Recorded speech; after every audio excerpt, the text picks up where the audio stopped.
Friends Python ప్రోగ్రామింగ్‌లో ఒక important question అండి. ఇక్కడ డేటా అనే ఒక లిస్ట్ ఇచ్చారు. ఆ లిస్ట్‌లో ఉన్న నంబర్స్ అయితే ఉన్నాయి.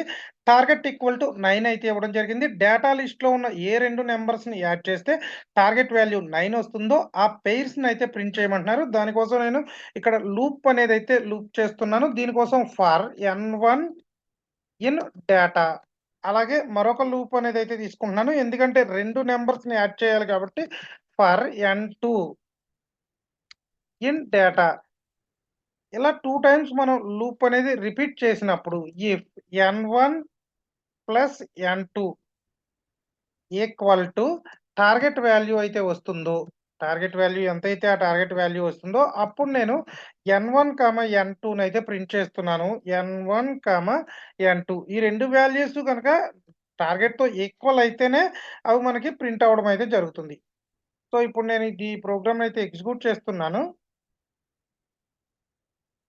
మనకి ఫైనల్‌గా ఆన్సర్ అయితే 3, 6, 4, 5, 6, 3, 5, 4 ఈ విధంగా అయితే వస్తుంది. ఫ్రెండ్స్ వీడియో నచ్చితే లైక్ చేయండి. అలాగే ఛానెల్ సబ్స్క్రైబ్ చేసుకోండి. Thank you very much.